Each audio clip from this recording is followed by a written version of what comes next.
తాత చీమా, మీరెప్పుడూ చీమలు ఎక్కడైనా ఉంటాయనంటారు. నిజంగానే మనం అంత ప్రత్యేకమా? అయ్యో, మన ఇంగ్లీష్ కుటుంబం గురించి చెబుతాను వినండి. మొదటది తెలివైన చీమ. ఇంగ్లీష్లో దాన్ని బ్రిలియంట్ అంటారు, ఎందుకంటే అది చాలా తెలివిగా ఉంటుంది.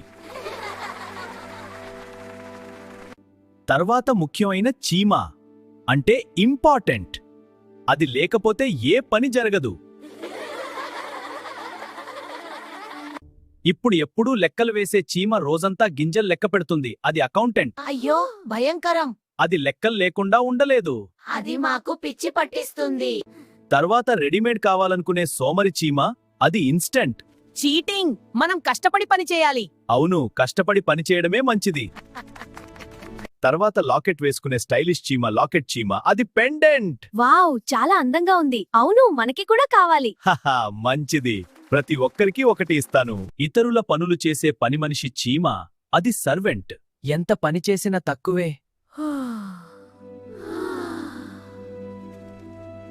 ఇప్పుడు ప్రమాదకరమైన చీమ అరెస్ట్ చేసే చీమ. అది వారెంట్. ఎటువంటి తప్పు చేయకూడదు, మంచిగా ఉండాలి. అద్దెకు ఉండే చీమ అద్దె చీమ. అది టెనెంట్. అద్దె చాలా ఎక్కువ. రోజు రోజుకి అద్దె పెరిగిపోతుంది. పెరిగే ధరల వల్ల అద్దె పెరుగుతుంది, తప్పదు. బిజినెస్ చేసే చీమ వ్యాపారి చీమ. అది మెర్చెంట్. అవును, ఇక్కడ బేరం మొదలు పెడదాం. ఈ యాపిల్ కోసం 2 గింజలివ్వు. కాదు, ఒకటే చాలు. మంచి డీల్ చేస్తున్నా. తర్వాత కోపంగా ఉండే ఉగ్రవాది చీమ. అది మిలిటెంట్. ఇలాంటి ఉగ్రవాదం పనికిరాదు. దేశానికి సైనికుడిగా ఉండటం మంచిది.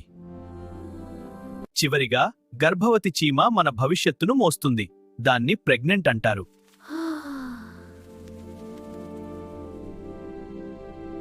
చూశారా, మనం చిన్నవాళ్లమే అయినా అర్థముతో నిండిపోయి ఉన్నాం. బాగా చేశారు పిల్లలు.